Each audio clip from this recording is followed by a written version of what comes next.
तो चलो आज बच्चों शुरू करते हैं अपना टॉपिक। ये टॉपिक बहुत इंपॉर्टेंट है। It's really really very important. Why? Because it is in every exam of banking. आप आरआरबी ले लो, आरबीआई ले लो, जीबीओ ले लो, आप देखोगे ये क्वेश्चन कि डोरमेंट कौन सा है, इनएक्टिव कौन सा है, और ये एवरी ईयर और एवरी सेकेंड ईयर पूछा गया है एंड इट विल कंटिन्यू। ये आता ही रहेगा। ठीक है। और इसका प्रॉब्लम ये है कि मोस्ट ऑफ आप कंफ्यूज होते हो कि वो डेट कब डोरमेंट होगा, नहीं होगा, इनएक्टिव क्या है, अनक्लेम्ड क्या है। ठीक है। And also we will be talking about some of other concept regarding like DICGC. DICGC के बाद इसके बारे में भी बात करेंगे। ठीक है। डीईएएफ के बारे में बात करेंगे। डीईएएफ के बारे में भी बात करेंगे। ओके। चलो चलते हैं और शुरू करते हैं। If you are preparing for any examination which is related to banking, whether it is a higher level promotion exams or you are attending for RBI, SBI, NABARD or others, you have to go through a number of queries regarding the banking. You must follow this channel and also share this channel to get updated and get the actual facts and explanations of banking and banking awareness over this channel. Okay. Here is about me. As you know, and I am presently working in a treasury department as a senior manager in a public sector bank, and I cannot name the bank because I cannot publicize it as a constraint towards my officer service regulations. But I would say that just a hint for you, it is very much reputed public sector bank at present. Okay. Before also, I also been working in public sector only. I have switched a number of banks. Okay. And switched only public sector from to public sector only. Okay. Let us start the topic before it becomes too late. First, we will know about the bank account, how it operates. Everyone you know that कि आपके पास तो कोई account होगा। ये है bank. आपने इस bank में आपने अकाउंट खुलवाया, और इस बैंक में जब आप अकाउंट खुलवाते हैं तो आपको अकाउंट नंबर मिलता है एक। ठीक है। उस अकाउंट नंबर के थ्रू आप ट्रांजेक्शन्स करते हैं, या तो आप क्या करते हैं, उस अकाउंट में ट्रांजेक्शन करते हैं या नहीं करते हैं। ये तो एक केस हो गया। या तो कुछ दिनों बाद ट्रांजेक्शन करते हैं और उसके बाद आप उसको बंद कर देते हैं। ठीक है। Either you operate it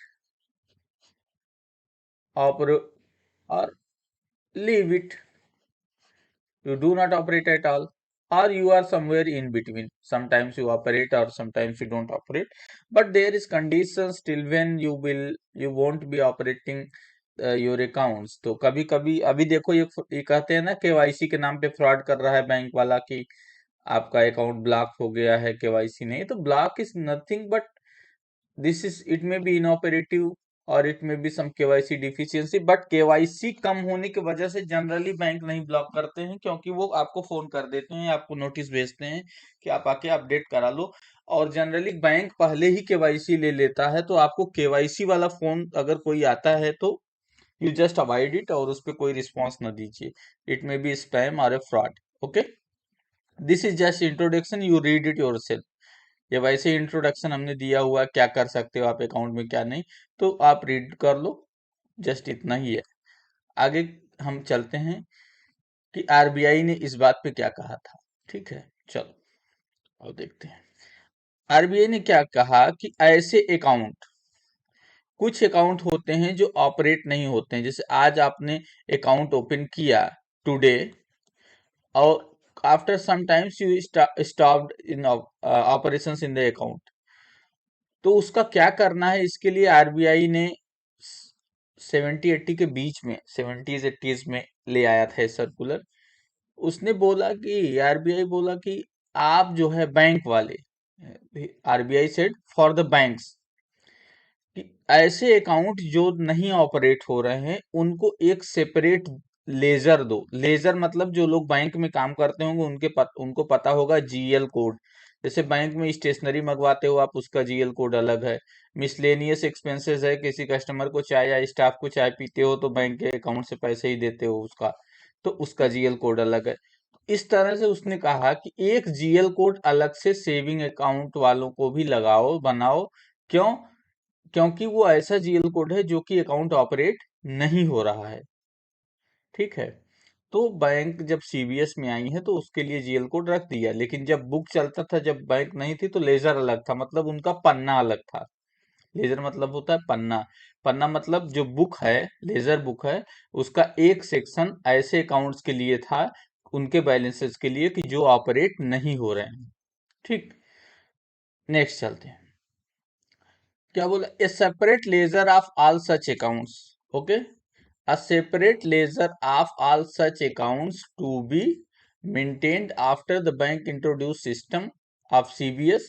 They allotted specific GL codes. तो अभी बैंक में कंप्यूटर अपने आप उसको जीएल कोड अलग से अलॉट कर देता है। जो लोग ब्रांच मैनेजर होंगे उन्हें पता होगा, सुबह जो जीएल प्रिंट निकालते हो बैलेंस शीट देखने के लिए, उसमें क्या चेक करते हो? पूरा अपना कासा चेक करते हो कि कहीं आरएम का तो फोन नहीं आने वाला है आज, कि तुम्हारा कासा क्या घट गया क्या बढ़ गया, तो उसके लिए निकालते हो। तो उसमें देखो सबका जीएल कोड अलग अलग दिया होता है। और जो लोग फिनाकल में बैलेंस शीट निकालते हैं तो उसमें क्लियर कट देखोगे, जो 3 कॉलम्स बने रहते हैं, एक में तो पूरा जीएल कोड रहता है, सम ऑफ जीएल भी नीचे लिखा रहता है। ठीक। चलो, इनएक्टिव अकाउंट्स में आते हैं। अब देखो, अकाउंट आपने ऑपरेट किया, खोला, तो अब ये हो सकता है कि आप कितने दिन तक उसको ऑपरेट नहीं कर रहे हो, इसके बेस पे क्लासिफिकेशन है। तो अकाउंट डॉर्मेंट है, इनएक्टिव है, या क्या है? ठीक है। वेदर इट इज डॉर्मेंट, ठीक है, या डॉर्मेंट है या इनएक्टिव है, ठीक है, या क्या है, ये डिसाइड कैसे होगा? It is based on time, time के बेस पे। ठीक। तो when you make no transaction in your bank account for 1 year, अभी आपने 2018 में खुलाया और 2019 तक आपने कोई ट्रांजेक्शन नहीं किया। अभी डेट भी बताऊंगा, किस डेट का कॉन्सेप्ट नीचे उस पे क्वेश्चन है, तो उससे करा के आपको एग्जैक्ट डेट वाइज समझा दूंगा कि 1 ईयर कैसे काउंट करते हैं इनऑपरेटिव में। तो उसको कहते हैं इनएक्टिव अकाउंट। ठीक है। इनएक्टिव अकाउंट, जो लोग फिनाकल में काम करते होंगे उन्हें पता होगा कि इनएक्टिव अकाउंट में अगर आप ट्रांजैक्शन कर दो तो वो फिर से एक्टिव हो जाता है, और डॉर्मेंट अकाउंट में ट्रांजैक्शन करने नहीं देता है। ठीक है। डॉर्मेंट अकाउंट में ट्रांजैक्शन नहीं करने देता है। इनएक्टिव में टेलर अगर चाहे तो ट्रांजैक्शन कर सकता है। चलो आगे देखते हैं। ये क्यों बनाया गया? To reduce risk of frauds. Risk of frauds मतलब, चलो किसी आदमी ने, किसी बंदे ने अपना अकाउंट खोला और वो भूल गया उसमें 50,000 रुपए डाल के। अब 1 साल बीत गया, उ- फिर किसी बंदे को पता चला कि उसका सिग्नेचर तो इस तरह है, बैंक में आके बोला मुझे पैसे निकालने, उसका चेकबुक कहीं से पा गया, उसने फिल किया, यहाँ साइन किया और ये पेमेंट ले लिया। ठीक है। तो केवाईसी तो लिया नहीं उससे, इसलिए कह दिया है किसी भी अकाउंट को अगर आप एक्टिवेट कर रहे हो तो उसको एक्टिवेट तभी करो जब केवाईसी हो जाए। अच्छा, दूसरे लोग जो एज ए ब्रांच मैनेजर नहीं है, ठीक है, तो ब्रांच मैनेजर के कहने से मत एक्टिवेट करो कि हाँ वो ब्रांच मैनेजर बोल दिया कि कर दो तो कर, नहीं।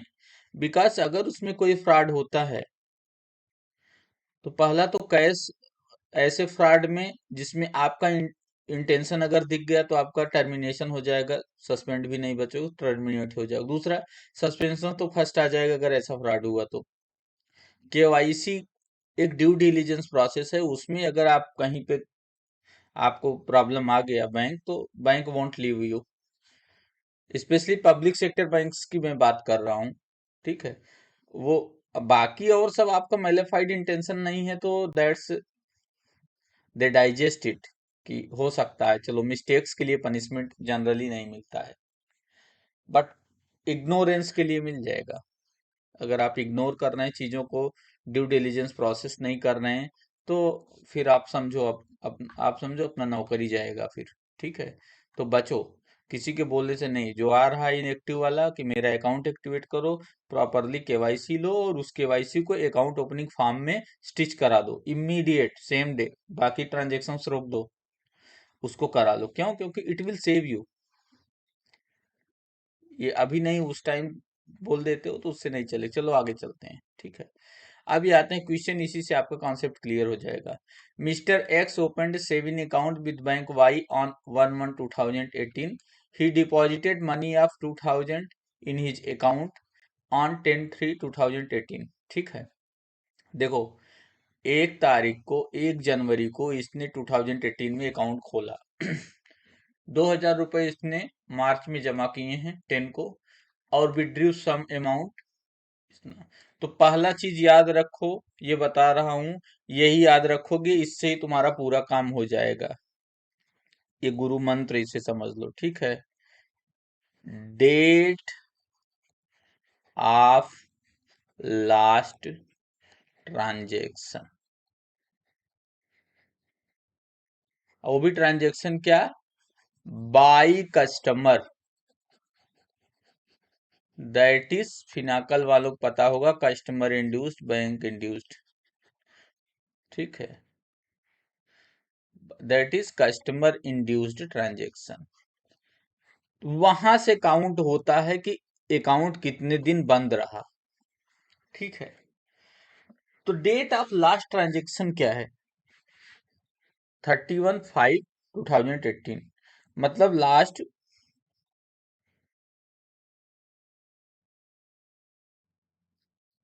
लास्ट मई को इसने किया हुआ है ट्रांजेक्शन, ठीक। लास्ट मई को ट्रांजेक्शन किया है, इसका मतलब ये है कि ये, अब ये अकाउंट डॉर्मेंट एज डिफिनीशन क्या बोलती है, इनएक्टिव ना, इनएक्टिव बोल रहा है। इनएक्टिव बोल रहा है कि अगर 1 ईयर तक नहीं किया तो अब ये बताओ, ये हो सकता है क्या, ये तो बिल्कुल नहीं हो सकता। तो सीधे 18 का 19 में चला जाएगा, 2019 कहीं है, हाँ यहाँ भी है, यहाँ भी है, यहाँ भी है, यहाँ भी है। अब देखना है 31/5 होगा कि 1/6 होगा, ये कंफ्यूजन आएगा ना ब्रांच में। एक वर्ड और याद रख लो, एनिवर्सरी। एनिवर्सरी जैसे मनाते हो, जैसे 25 तारीख को जिसकी शादी हुई है, तो एनिवर्सरी वो 25 को मनाता है, 26 को मनाता है। 26 को मनाओगे तो वाइफ छोड़ के चला जाएगा, ठीक है, तो 25 को ही मनाना, ठीक। तो 25th एनिवर्सरी वाइज चलता है बैंकिंग का 1 ईयर। अब ये क्लियर कट सीधे, ये कुछ नहीं, ये तो सोचना ही नहीं है क्या है देगा, डेट 1/6 होगा, ये कुछ नहीं, ये इतना पोर्शन आपको भूल जाना है। सीधे 1 ईयर ऐड करना है और उसको वैसे को वैसे ही रहने देना है, 2019 एनिवर्सरी पे उसका 1 ईयर पूरा हो जाता है। 31/5/2019 को 1 ईयर पूरा हो जाएगा, मतलब उसी दिन ये क्लासीफाई हो जाएगा इनएक्टिव। तो ये कहीं है, ये है, तो ये ऑप्शन सही हो गया, उस दिन ये क्लासिफाई हो जाएगा इनएक्टिव। नेक्स्ट चलते हैं, ये आंसर तो पीडीएफ शेयर है, उसमें ऐसा लिखा हुआ कि यूट्यूब चैनल पे है, ठीक है। हाँ, पहले के वीडियो में कुछ वॉइस का दिक्कत था, मैंने बाद में सुना तो देखा, लेकिन अभी ऐसा नहीं है। तो अगर अच्छा, आपको अगर किसी और चीज का, किसी और टॉपिक नहीं समझ में आ रहा है, आप इस यूट्यूब चैनल पे कमेंट करिए, आप बोलिए कि ये चीज नहीं समझ में आ रहा है, ये या टॉपिक पे हमें वीडियो चाहिए या पीडीएफ चाहिए, ठीक है। I will prepare it and I will share with you, I will be very happy to share with you. जिसने जो भी अगर कमेंट करके मांगा था, एवरीथिंग ग्रुप में शेयर्ड हो गया है, तो दैट्स, डोंट हेजिटेट। ओके, अब आते हैं, दूसरा होता है डॉर्मेंट अकाउंट। डॉर्मेंट अकाउंट क्या होता है, सेविंग और current account to be treated as inoperative और dormant if there are no transactions for over period of 2 years. अगर 2 ईयर्स नहीं हो रहा है ट्रांजेक्शन तो, अच्छा, for classifying account as inoperative debit, अच्छा इनऑपरेटिव तो दूसरा है, इसमें इनऑपरेटिव लिख दिया हूं मैं, लेकिन इनऑपरेटिव दूसरी चीज है, इसके आगे का केस है, ठीक है। 2 ईयर्स तक अगर इसमें ऑपरेट नहीं हो रहा है तो ये डॉर्मेंट हो जाएगा। दूसरा, कस्टमर इंड्यूस ट्रांजेक्शन से इंक्लूड किए जाते हैं, ये ऊपर बता चुका हूं, इस ये पूरी लाइन जो ये इधर लिखी हुई उसका मतलब यही है। तो सिंपल सिंपल बात ये जान लो कि कस्टमर इंड्यूस ट्रांजेक्शन होना चाहिए, ठीक है। अब आते हैं इस क्वेश्चन पे, इससे आपको आइडिया लग जाएगा और समझ में भी आ जाएगा। सेम क्वेश्चन है, ठीक है। 31/5/2010 को इसने लास्ट विड्रॉ किया है। अब ये कह रहा है इसका ये कब डॉर्मेंट हो जाएगा? अकाउंट डॉर्मेंट कब होगा? 2 ईयर बाद। तो इसमें 2 ईयर ऐड कर दो, एनिवर्सरी का 2 ईयर पे हो जाएगा डॉर्मेंट डे। 31/5/2020, 31/5/2020, 2020, 2020, 2020 नहीं बोलना चाहिए, but really you should get it. 2020 में ये हो जाएगा, ठीक। 2 साल बाद 2020 में ये 31/5/2020 को ये क्या हो जाएगा? डॉर्मेंट हो जाएगा। ये अकाउंट डॉर्मेंट क्लासिफाई हो जाएगा। तो ये कहीं पे है ऐसा? ये है। तो ये आंसर हो गया करेक्ट। नेक्स्ट चलते हैं। क्या है? Inoperative account. इनऑपरेटिव अकाउंट्स क्या होता है? सेविंग या करंट का ऐसा अकाउंट जो 3 ईयर्स या उससे ज्यादा से ऑपरेट नहीं है, तो वो इनऑपरेटिव हो जाता है, ठीक है। बाकी एक्स्ट्रा चीज ये लिखा है, क्रेडिटिंग ऑफ पीरियोडिक इंटरेस्ट, ये सब आपको इंक्लूड नहीं करना है। क्यों? क्योंकि अगर इंटरेस्ट काउंट करेंगे तब तो ईयर में इंटरेस्ट मिलता है, फिर वो कभी इनऑपरेटिव या इनएक्टिव भी नहीं होगा, तो ठीक है। अच्छा, क्या है? कहीं पे सिस्टम बेस्ड ऐसा क्लासिफिकेशन है कि हर मार्च के हर ईयर के 10 मार्च के पहले ये सिस्टम को जीएल अपना चेंज कर लेना है, ठीक है। GL change, general ledger code change कर लेना है, ठीक। नेक्स्ट एक क्वेश्चन करते हैं, उस पे समझ में आ जाएगा। सेम क्वेश्चन है, लेकिन इसमें ये पूछा हुआ है कि अगर 31/5 को मिस्टर एक्स ने लास्ट ट्रांजेक्शन किया है, तो कब वो इनऑपरेटिव होगा? तो इसके सीधे 3 साल बाद। और ये डेट का ही कंफ्यूजन आता है, तो डेट के लिए हमने बता दिया है, एनिवर्सरी याद कर लो। अपने शादी के एनिवर्सरी अगर 25 को हुई है, तो 25 को ही मनाते हो ना 1 साल। तो वही है, 26 को तो नहीं मनाते। यही है इसमें भी, 31/5 को ही 1 साल इसका पूरा हो जाएगा। और ये कितना? 3 ईयर्स बोला है, तो 31/5/2021 कहीं है, ये है, ये करेक्ट आंसर हो गया। इस दिन ये क्या? इनऑपरेटिव ट्रांस हो जाएगा, इनऑपरेटिव क्लासिफाई कर दिया जाएगा, ठीक है। अच्छा, एक नोट इंपॉर्टेंट है, क्या? The account would continue to receive interest on your saving even after reclassification of dormant और इनएक्टिव। मतलब आपका अकाउंट डॉर्मेंट इनएक्टिव हो जाता है, तब भी आपको इंटरेस्ट मिलता रहता है। जो लोग ये जानते हैं, बैंक में काम कर रहे हैं और इन्होंने इनऑपरेटिव डॉर्मेंट के एक्टिवेट इनएक्टिवेट किया है, तो जानते होंगे इंटरेस्ट रन कराना पड़ता है, तब वो चेंज होता है, तो इंटरेस्ट उनको मिल जाता है। इंटरेस्ट रन कराने का मतलब यही है कि उनको उस दिन तक का इंटरेस्ट मिल जाता है, ठीक है। बैंक का ट्रांजैक्शन डेट में इंक्लूड नहीं होता है, जो बैंक अपने तरफ से करती है, या बैंक आपके अकाउंट में चेकबुक इशू उसका चार्ज अगर काट रही है, तो वो ट्रांजैक्शन में नहीं आता है, ठीक है। If an account is classified as dormant, तो क्या होगा? डॉर्मेंट अकाउंट में customer can not deposit money into account. ये तो सही बात है कि डॉर्मेंट अकाउंट में कस्टमर डिपॉजिट नहीं कर सकता।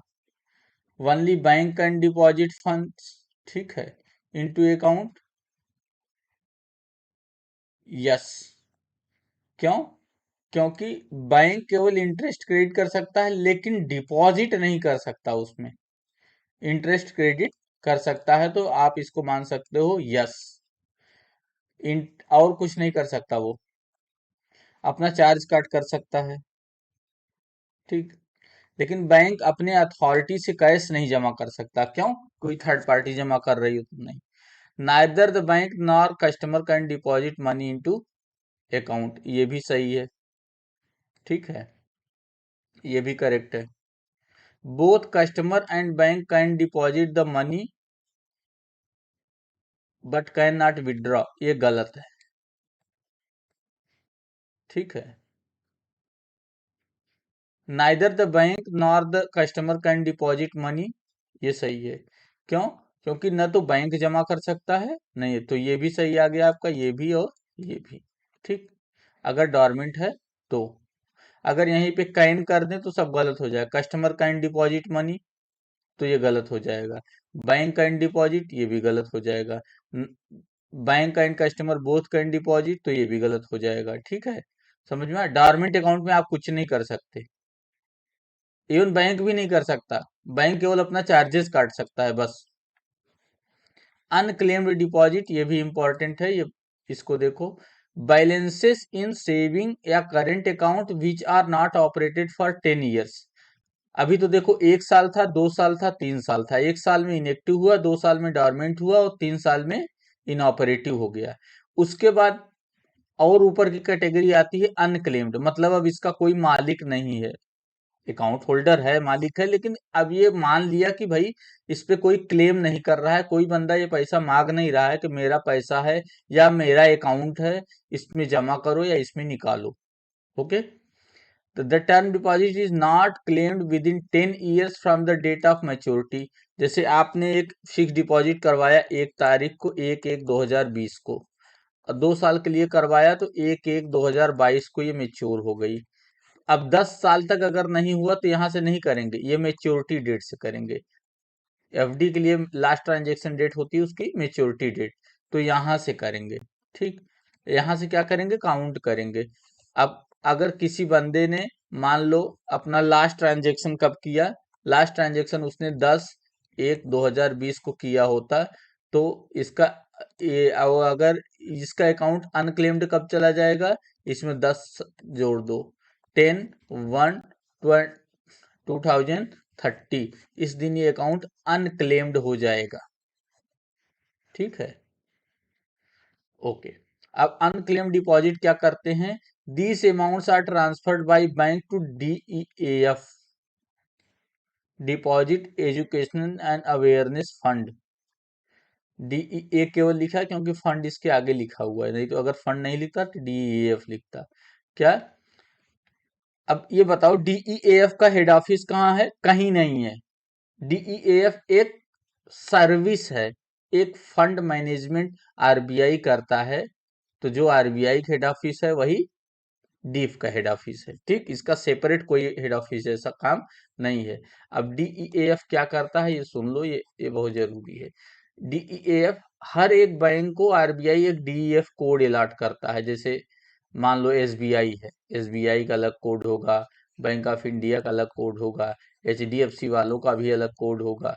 इनको एक अलग कोड कर देता है। ये सेविंग करेंट अकाउंट जैसे एक अकाउंट होते हैं, जिस बैंक का जितना इनऑपरेटिव बैलेंस रहता है वो इसमें ट्रांसफर हो जाता है। ठीक है, अब देखो, जब जब बैंक के पास से फंड चला गया तब बैंक थोड़ी इंटरेस्ट देगा उस पे, तो बैंक उस पे इंटरेस्ट उस समय देता नहीं है, but bank have to calculate and give, calculate करेगा और give at the time of demand.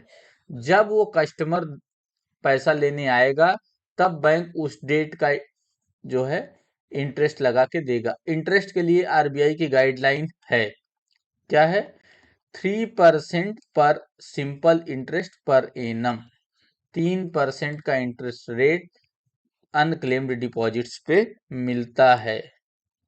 3% interest rate on unclaimed deposits. ठीक है, फर्दर ऑन 11 मई 2021 को ये गाइडलाइन आई थी, उसके लिए बताई दी है। ओके, अब नेक्स्ट क्या आता है, ये क्वेश्चन क्या है, मिस्टर एक्स ने अकाउंट ओपन किया और लास्ट ट्रांजैक्शन इन्होंने 31/5/2018 को की थी। ठीक है, द अकाउंट अनक्लेम्ड कब मार्क होगा, 10 साल बाद मार्क होगा। 10 साल कब होगा, एनिवर्सरी पे होगा, तो 31/5/2028 को ये ऑप्शन सही हो गया, ये इनऑपरेटिव मार्क होगा। अभी समझ में आ रहा है ना कि किस तरह से 10 ईयर सेट करना है। ठीक है, अभी कंफ्यूज मत होना, 31/5 को होगा कि 1/6 को होगा। 1/6 को तो उसका काम खत्म हो चुका रहेगा। अब आते हैं क्या, the balance will be account in the transfer कब, व्हेन इट हैज, अच्छा एक क्वेश्चन पढ़ लो, वो ऊपर का एक क्वेश्चन है कि एक्स ने अकाउंट वाई के साथ खोला, लास्ट ट्रांजेक्शन उन्होंने इस डेट को किया, उसके बाद नहीं किया और वो अनक्लेम्ड हो गया, तो बैलेंस कहाँ पे ट्रांसफर होगा, ये सेंट्रल ऑफिस, ये गलत है, आरबीआई, यस, लेकिन आरबीआई में कौन, ये, तो अब देखो मैंने डीफ और आरबीआई दोनों इसलिए लिखा है कि आप सोचो कि आरबीआई कहे कि यस, जब डीफ लिखा रहेगा तब आरबीआई नहीं लिखा रहेगा, और जब आरबीआई लिखा रहेगा तब डीफ नहीं लिखा। क्यों? क्योंकि डीफ जो फंड है वो आरबीआई के पास ही मेंटेन होता है। ठीक है, अलग से डीफ कोई ऑफिस नहीं है, डीफ एक कोड है। Okay, DEF code, deposit education and awareness fund code. ठीक, हर बैंक को मिलता है और बैंक वो अपना अनक्लेम्ड बैलेंस उसमें रखती है। ठीक, मिनिस्ट्री ऑफ फाइनेंस तो बेकार ही है, उसमें तो कुछ नहीं रहता कहीं, कुछ कोई भी तरह का फंड। क्यों? क्योंकि सेंट्रल गवर्नमेंट का अकाउंट होता है आरबीआई के पास, क्योंकि सेंट्रल गवर्नमेंट का फंड जो है, गवर्नमेंट का फंड आरबीआई मैनेज करता है, लेकिन मिनिस्ट्री ऑफ फाइनेंस जैसा कुछ नहीं है वहां पे। Okay, head office of deaf तो समझ ही रहे हो, हेड ऑफिस ऑफ डीफ का मतलब क्या हुआ कि जहां पे आरबीआई वहां पे डीफ, तो वही है, डीफ अलग से कुछ नहीं है, तो ये भी मुंबई में ही। ठीक है, तो ये नहीं पूछ सकता डीफ कहाँ है, लेकिन अगर पूछ लिया तो ये मुंबई में ही है। What is the premium paid by the bank to DICGC? ये प्रीमियम अमाउंट आप लोग से नहीं पूछेगा, ये प्रमोशन एग्जाम अगर कोई दे रहा हो तो पूछ सकता है। ठीक है, लेकिन 0.001 पैसे है। ठीक है, ये देख लेना, ये पूछेगा ही नहीं, यू डोंट टेक अबाउट। ठीक है, अब अच्छा ये डीआईसीजीसी मत, क्योंकि डीआईसीजीसी पे अलग से वीडियो बना रहा हूँ, मटेरियल रेडी है, वीडियो ही बनना बाकी है, तो इसको अलग से बता देता हूँ। डीआईसीजीसी में और क्या पूछ सकता है, ये क्या है? डिपॉजिट इंश्योरेंस है। डिपॉजिट इंश्योरेंस क्या?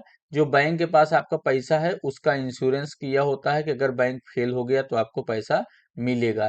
तो मैक्सिमम सम अमाउंट कितना होता है डीआईसीजीसी का? ये होता है 5 लाख रुपीस। ठीक है, 5 लाख रुपए बैंक का डिपॉजिट इंश्योरेंस है मैक्सिमम।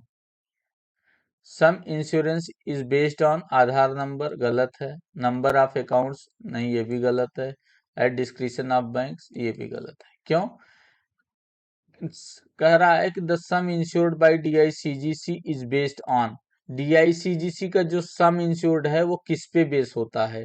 तो वो इस पे बेस होता है कि पर्सन बेस्ड, इस पर्सन का अकाउंट कहाँ है। जैसे एक ही बैंक में आपका दो अकाउंट है और दोनों में 4-4 लाख रुपया है, और बैंक फेल हो गया तो आपको 8 लाख रुपए नहीं मिलेगा, आपको केवल 5 लाख मिलेगा। ठीक है, और दो अकाउंट है। ठीक है, दो अकाउंट है, और अगर उसमें 50 लाख रुपए भी है तो आपको 50 लाख का इंश्योरेंस तो मिलेगा नहीं, आपको पर बैंक पर कस्टमर ये मिलेगा। पर बैंक अकाउंट तब होता है जब आपका बैंक दूसरा हो। अच्छा, मान लो एक बैंक में आपने 5 लाख रखा है, दूसरे बैंक में 5 लाख रखा है, दोनों फेल हो गए, तो आपको 10 लाख मिलेगा। इस केस में आपका क्लेम 10 लाख होगा। ठीक है, 5 lakh respective of criteria coded, yes. क्यों? क्योंकि उसमें कोई क्राइटेरिया जैसा नहीं है। अलग से 10 लाख नहीं है, 10 लाख तो मिलता ही नहीं है। ठीक है, ये पीडीएफ में लिखा हुआ है क्वेश्चंस आपको। अभी ये सेशन ओवर है। Thank you for watching. और कुछ भी अगर आपको मटेरियल में कंफ्यूजन है या कहीं पे गलत है तो देन यू करेक्ट मी। वैसे बहुत मैंने एक बार स्क्रूटनाइज कर लिया है, कहीं पे गलत टाइपिंग नहीं है, but even if you get it तो then you can go through. Best of your luck for your success, and follow this channel, share this video for maximum benefit to your friends, your colleagues and others. Have a nice study and good day. Thank you.